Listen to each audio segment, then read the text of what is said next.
Breaking news చూస్తున్నాం. భార్యల చేతిలో భర్తల హత్యలు ఆగట్లేదు. యాదాద్రి జిల్లాలో మరొక దారుణం చోటు చేసుకుంది. సినీ పక్కీలో భర్తను లేపేసింది భార్య. అద్దె కారుతో గుద్దించి మరీ హత్య చేయించింది. హత్య చేయించి రోడ్డు ప్రమాదంగా చిత్రీకరించే ప్రయత్నం కూడా జరిగింది. భర్తలను భార్యలు చంపేస్తున్న ఘటనలు రోజురోజుకు పెరిగిపోతున్నాయి. వరుస భర్త హత్యలు తీవ్రంగా కలకలం రేపుతున్నాయి. తెలంగాణలోని యాదాద్రి జిల్లాలో మరొక దారుణం జరిగింది. పక్కా ప్లాన్తో పకడ్బందీ ప్లాన్ ప్రకారం భర్తను భార్య లేపేసింది. రోడ్డు ప్రమాదంగా చిత్రీకరించే ప్రయత్నం చేసింది. కానీ పోలీసులు విచారణలో అసలు విషయం అనేది బయటపడింది. కాటేపల్లి వద్ద జరిగిన ఈ రోడ్డు ప్రమాదంలో స్వామి అనే వ్యక్తి చనిపోయాడు. బైక్పై వెళుతున్న స్వామిని వెనక నుంచి ఒక కారు బలంగా ఢీకొట్టింది. తీవ్రంగా గాయపడిన స్వామిని ఆసుపత్రికి తీసుకెళ్తే చికిత్స పొందుతూ అతను చనిపోయాడు. అయితే ఇది ప్రమాదం కాదని హత్య అని తేలింది. భార్యే అద్దె కారుతో గుద్దించి మరీ చంపేసినట్టుగా విచారణలో అసలు వాస్తవాలు నిజాలు బయటకు వచ్చాయి. ఒకసారి ఢీకొట్టిన తర్వాత స్వామి చనిపోకపోతే మరోసారి అతని మీద కారు నడిపినట్టుగా పోలీసులు గుర్తించారు. స్వామి భార్యతో పాటు బామ్మర్ది సుపారీ కిల్లర్స్ని అదుపులోకి తీసుకుని పోలీసులు ప్రశ్నించారు. అసలు విషయం బయటకు వచ్చినట్టుగా తెలుస్తోంది. ఈ కేసుకు సంబంధించి దర్యాప్తు పూర్తిగా కొనసాగుతున్నటువంటి పరిస్థితి. అయితే ఈ మధ్యకాలంలో మనం చూస్తున్నాం, భర్తలు భార్యల చేతుల్లో చనిపోతూ ఉన్నారు. భార్యలు పకడ్బందీ ప్లాన్ ప్రకారం ప్రియుడి మోజులో పడి ఈ విధమైనటువంటి దారుణ ఘటనలు చోటు చేసుకున్న పరిస్థితులు మనకు కనిపిస్తున్నాయి. మేఘాలయ హనీమూన్ మర్డర్ దగ్గర నుంచి, గద్వాల్లో జరిగినటువంటి హత్య దగ్గర నుంచి, ఆ తర్వాత అనేకమైనటువంటి ఘటనలు దేశంలో ప్రతి మూల ఏదో ఒక చోట భర్తలు చనిపోతున్నటువంటి పరిస్థితుంది. మొన్న మధ్య రీసెంట్గా మనం చూసాం, నదిలో తోసేసింది. సెల్ఫీ ఫోటో అని చెప్పి భార్య తన భర్తని నదిలోకి తోసి చంపే ప్రయత్నం చేసింది.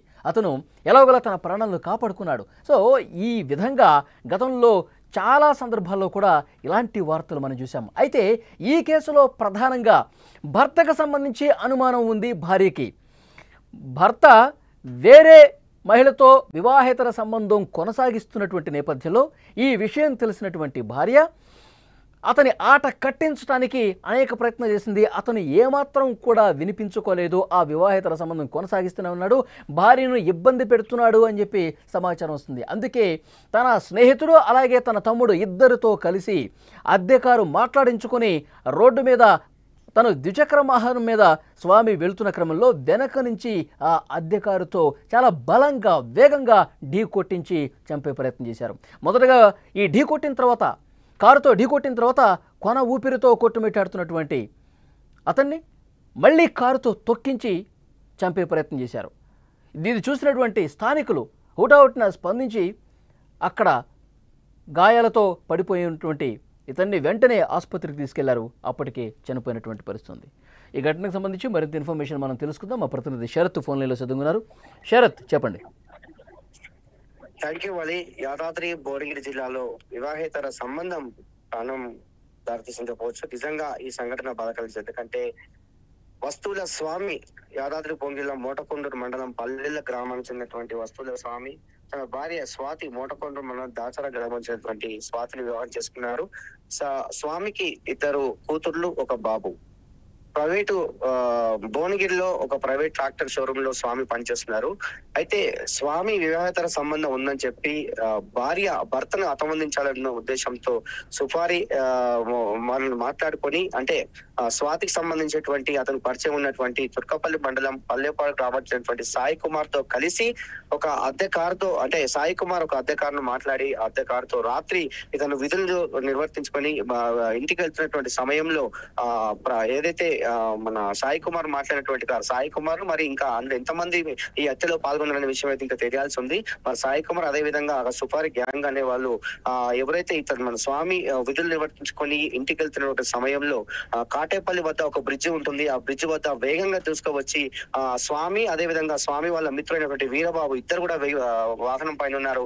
బలంగా ఢీకొట్టడం వల్ల స్వామి ఎగిరి ఒక 50 అడుగుల దూరంలో పడిపోగానే ఆ 50 అడుగుల పడగానే చనిపోలేదని చెప్పి ఉద్దేశంతో మళ్ళీ కూడా కారుతో అతన్ని చొక్కించి కూడా చంపేయడం జరిగింది. నిజంగా ఈ ఘటన మాత్రం సంచలనం లేపిందని చెప్పవచ్చు. ఎందుకంటే భర్త వివాహేతర సంబంధం పెట్టుకున్నాడు. మరి భర్త వివాహేతర సంబంధం పెట్టుకున్నారనే ఉద్దేశంతో భర్తను అతమందించాలని స్వాతి పడినటువంటి కుట్ర అని చెప్పొచ్చు. స్వాతి అదే విధంగా తన సొంత తమ్ముడు మహేష్ పడినటువంటి కుట్రగా అయితే చెప్పొచ్చు.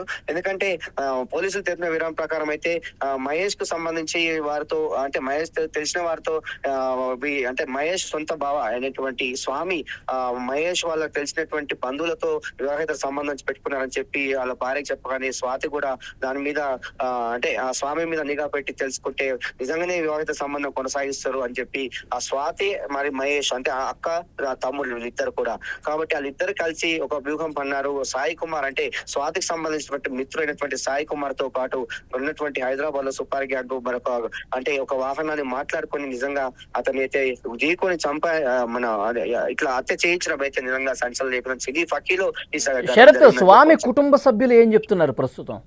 స్వామి కుటుంబ సభ్యులకు అనుమానం వచ్చి స్వామి బాబాయ్ పోలీస్ స్టేషన్ లో కంప్లైంట్ చేశారు.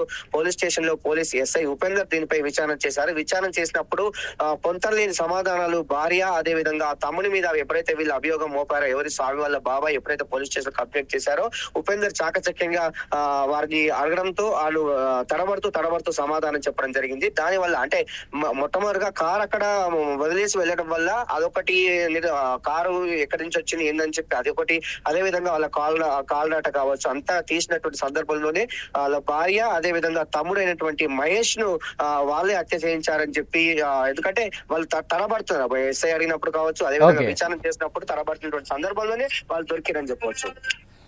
ఓకే శరత్, అది ఈ ఘటనకు సంబంధించినటువంటి సమాచారం. పూర్తిగా భార్య తన భర్తను రోడ్డు ప్రమాదంలో చనిపోయాడని చెప్పి చిత్రీకరించే ప్రయత్నం చేసింది. కానీ పోలీసులు విచారణ చేస్తే షాక్ అయ్యే నిజాలు బయటకు వస్తున్నాయి.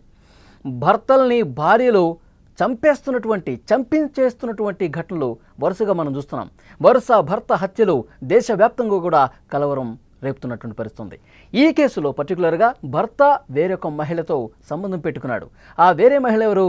తన తమ్ముడు ఉన్నటువంటి బంధువులతోనే సంబంధం పెట్టుకున్న నేపథ్యంలో పూర్తిగా నిఘా పెట్టి తన భర్త నిజంగానే వివాహేతర సంబంధం పెట్టుకున్నాడా, ఎవరితో పెట్టుకున్నాడు, ఆరోపణలు వస్తున్నట్టుగా తన తమ్ముడి కుటుంబ సభ్యులతోనే సంబంధం పెట్టుకున్నాడా, ఇవన్నీ కూడా తెలుసుకున్న తర్వాత పక్కా ప్లాన్ ప్రకారం పకడ్బందీ ప్రకారం చంపాలని చెప్పి కుట్ర పన్నారు.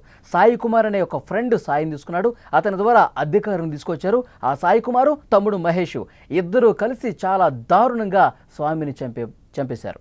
భువనగిరి నుంచి ఇంటికి వస్తున్నటువంటి క్రమంలో కాటేపల్లి దగ్గర ఒక బ్రిడ్జ్ దగ్గర అప్పటికే మాటు వేసి ఉన్నారు. కారుని రెడీగా పెట్టుకుని ఉన్నారు. ఎప్పుడైతే బ్రిడ్జ్ సమీపంలో రాగానే ద్విచక్ర వాహనం మీద ఆ బ్రిడ్జ్ మీద ప్రయాణిస్తున్న క్రమంలోనే వెంటనే వెనకాల నుంచి ఒక కారుతో బలంగా ఢీకొట్టారు. ఆ కారుకు సంబంధించిన దృశ్యం మనం చూస్తున్నాం. స్విఫ్ట్ కారు ముందు భాగం ఆ బైక్ని చాలా బలంగా వేగంగా ఢీకొట్టేసరికి బైక్ 50 మీటర్ల దూరం పడిపోయింది. అది ఎగిరి పడిపోయాడు స్వామి కూడా. ఆ కారు ముందు భాగం కూడా ఏ విధంగా ధ్వంసమైందో మనం స్క్రీన్ మీద చూస్తున్నాం. అంత బలంగా ఢీకొట్టేసరికి స్పాట్లో పడిపోయాడు. 50 మీటర్ల దూరంలో వెనక్కి ఈడ్చుకుంటూ కారు కూడా ముందుకు పోయింది. ఆ తర్వాత అతను ఇంకా కాళ్ళు చేతులు ఆడిస్తున్నాడు, ఇంకా చనిపోలేదని తెలుసుకుని వెంటనే అదే కారుతో మళ్ళీ స్వామిని తొక్కించేశారు. చాలా దారుణంగా ఇంకా చనిపోలేదని భావించి మళ్ళొకసారి ఆ బాడీ మీదకే ఆ కారుని పోనిచ్చినటువంటి పరిస్థితుంది. స్పాట్లో చనిపోయాడని చెప్పి నిర్ధారించుకున్న తర్వాత అక్కడి నుంచి వెళ్ళారంటే ఎంత దారుణమైనటువంటి ఘటనగా ఇది చూడాల్సిన అవసరం ఉందో అర్థమవుతుంది. భార్య భర్తను అద్దె కారు తెప్పించి మరి సాయి కుమార్ అలాగే తమ్ముడు మహేష్ ఇద్దరు కలిసి ఇంకా సుపారీ గ్యాంగ్తో మాట్లాడుకుని మరి చాలా దారుణంగా చంపేసినటువంటి పరిస్థితి ఉంది. పోలీసులు యాక్చువల్గా ఇది యాక్సిడెంట్గా భావించారు. వీళ్ళ ప్లాన్ కూడా అదే. రోడ్డు ప్రమాదంగా దీన్ని చిత్రీకరించాలనే ఉద్దేశంతోనే ఒక అధికారుని తీసుకొచ్చి మరీ గుర్తించారు. ఆ తర్వాత స్వామి బాబాయ్ పోలీసులకు కంప్లైంట్ చేశారు. మాకు అనుమానాలున్నాయి, ఎందుకంటే గతంలోనే కొన్ని గొడవలు కూడా ఇంట్లో జరిగిన పరిస్థితుంది, ఇది హత్య ఉండొచ్చు, మీరు దర్యాప్తు చేయండి అని చెప్పి స్వామి భార్య పోలీసులకు కంప్లైంట్ ఇస్తే అసలు విషయం అప్పుడు బయటపడింది. పోలీసులు విచారణ చేసి భార్యని భార్య తమ్ముడిని అందరినీ కూడా విచారిస్తే దీని వెనకాల ఇంకెవరున్నారో కూడా వాళ్ళ పేర్లు కూడా చెప్పారు. ముందుగా కొంత తడబాటుకు గురై ఇది రోడ్డు ప్రమాదమే, మాకు ఎలాంటి సంబంధం లేదని చెప్పినా అతను కూడా కొన్ని అనుమానాలు వ్యక్తం చేశారు. అడిగిన ప్రశ్నకి సరైన సమాధానం చెప్పట్లేదు, డొంక తిరిగి సమాధానం చెప్తున్నారు, కొన్నిటికి మౌనం ధరుస్తున్నారు, కొన్ని ప్రశ్నలకు తడబడుతున్నారు. పోలీసులు కూడా అనుమానం మరింతగా బలపడింది. వాళ్ళ ఫోన్ రికార్డ్స్ డేటా మొత్తం కూడా పరిశీలించి ఎవరెవరికి ఫోన్లు చేశారు, ఏం మాట్లాడారు, ఇవన్నీ కూడా పరిశీలిస్తే అసలు విషయం మొత్తం బయటపడింది.